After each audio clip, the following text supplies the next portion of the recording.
lost my own father at 12 years of age and know what it is to be raised on lies and silences.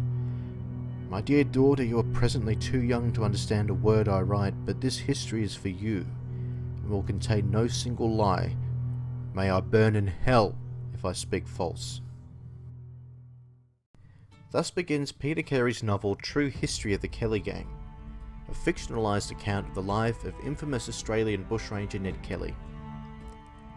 Carey's award-winning book is a dense, thoroughly literary interpretation of Kelly's life that emulates authentically the voice of the Jerilderie letter and weaves in a swathe of completely fictional characters, including a love interest and daughter, to highlight the fictional aspect of the account, a detail that went over many readers' heads.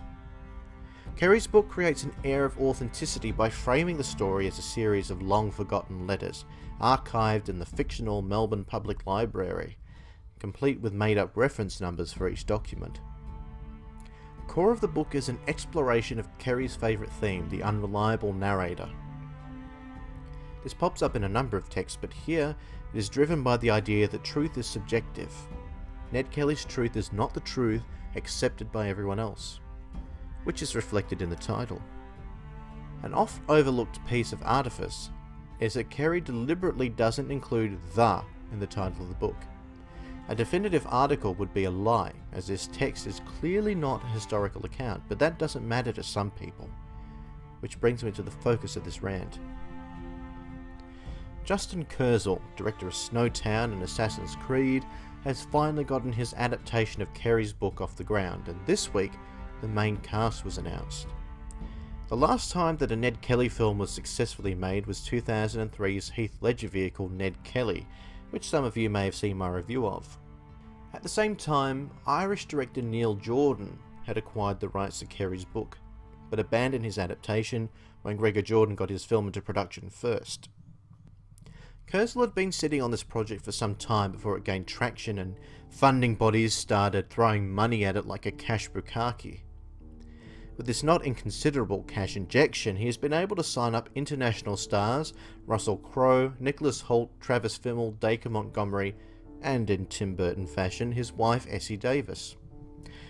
As the iconic native-born, dark-haired, dark-eyed Aussie outlaw, Kurzel has cast a blue-eyed ginger Englishman named George Mackay. Some of you may be aware of the backlash caused by casting English rock singer Mick Jagger as Ned in 1970, my review of which you can also see here.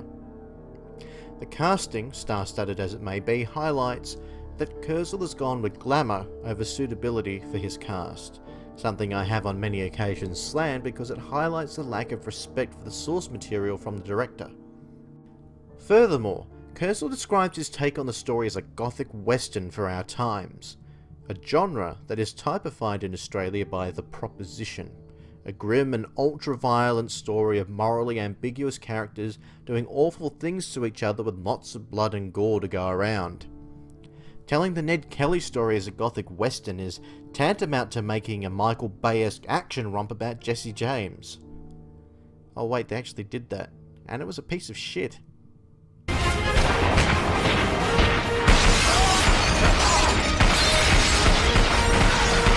Kurzel expands upon his vision by stating, Peter Carey's book always felt like the true spirit of Ned Kelly, unsentimental, brutal, raw and visceral. I don't know if you read the same book as I did, but Carey's interpretation of Ned is anything but unsentimental. Carey's Ned is a loving son who just wants to do the right thing by his family but is faced with injustices at every turn. In fact, the acts that made Ned infamous, the police killings at Stringy Bark Creek, don't occur until over halfway into the book and is almost skimmed over. One of the things that rings alarm bells when looking at Kurzel's comments is that we've heard this kind of dreck before. In 2003, Gregor Jordan stated of his film, Australians will think what they're seeing is fictional, but the most of the movie is fact. Most of the movie is fact. Most of the movie is fact? Between the omitted characters, the inaccurate period clothing and locations, the shoehorned love story, the fanciful sequences like the one where the gang slaughter their horses and drink the blood, the farcical Jerilderie letter sequence that bears no resemblance to anything factual, and the motherfucking circus at Glenrowan. This film is about as factual as an autobiography written by a jackalope. Even Jordan's attempts to describe the protagonist of his film sounds like the half-formed ramblings of a 7-year-old doing a class presentation. Ned was someone who was defiant in the face of corrupt officials. Ned was, a working class man, who was big and strong and fought with his fists and cared for his family and his mates. When I say history is repeating, I'm not talking out of my arse. Jordan's film was a massive flop everywhere it went, only attracting a small cult fan base, mainly consisting of Orlando Bloom and Heath Ledger fanciers, and I have no doubt that the only thing giving this film traction is the fact that it's riding on the coattails of the novel's success, just like Gregor Jordan's film did when it was released. What baffles me is that Kurzel, or at least his publicity team, are claiming that this film will shatter the Kelly mythology. This is some of the most ludicrous nonsense I've heard from anyone that wasn't a politician. Is he seriously claiming that his fictional account will destroy the mythology? At best, it will just replace the existing myths with new ones. What kind of arse-backwards thinking is this? If you're going to destroy myths, you combat them with facts. What Kurzel is saying is intellectually dishonest, and smacks of someone who is deludedly buying their own hype. I will back it in that Kurzel has never read a single book on Ned Kelly, and knows only the story through reputation. Matthew Holmes, the director of The Legend of Ben Hall, explains it this way. My view is we don't need another fictionalized version of Ned. We've had enough of those. It's time the story was done with razor-sharp accuracy as much as possible, so Australians can properly understand the story without this compulsive need to brand him as either hero or murderer. And this is the core of the problem. Why the hell bother to adapt someone's life to film if you're just going to dispense with the facts? To date, the most accurate versions of the Kelly story on film have been the Mick Jagger film and the 1980 miniseries The Last Outlaw, and they have not aged well.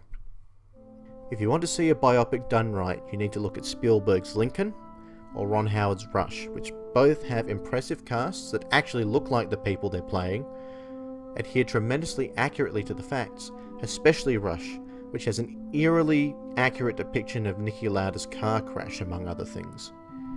It is possible to tell a compelling story without making shit up to make it more Hollywood. And there are times when a small amount of fictionalization is able to enhance what is an otherwise accurate depiction, such as the darkly humorous Chopper and the stunning The Assassination of Jesse James by the coward Robert Ford, which both tell intimate portraits of historical figures so shrouded in mythology it is difficult to tell fact from fiction.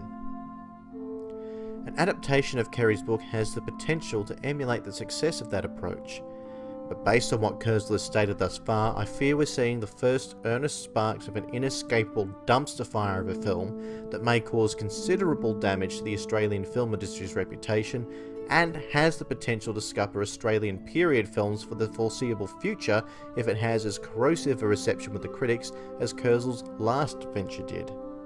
Assassin's Creed is one of the most popular game franchises in history, with one of the most intricate and well-established universes in pop culture. And yet, Kurzel still managed to engineer a flop that failed to impress the majority of critics and fans alike. The trend with Kurzel's films to date seems to be to adapt a story but make it darker and grittier, a trend he himself notes. I've become quite self-conscious about the darkness of the films I've done. In fact, this po-faced humourlessness was something many critics panned Assassin's Creed for. One review from Empire stating, "The assassins are deadly with a fork from 300 paces, but you suspect the thing that would really kill them is if someone asked them to crack a joke." Though Empire's fondness for tearing directors to shreds with impunity means this should be taken with a grain of salt. As someone who has a passion for my country's history and yearns to see someone take this incredible story and do it right for once, this film is a kick in the teeth. We could have had an intriguing study of a complex man and the turbulent society that defined his life, but instead we have what promises to be nothing more than a pale imitation of The Proposition minus the charm. And the thing that really irritates me is that people forget that this isn't some made-up folk story. These people really lived and have relatives that are still alive today and still live with the knock-on effects of the tragedy that took place over 100 years ago, which is only exacerbated by these fanciful adaptations that treat the facts with disdain. I really hope I'm proven wrong.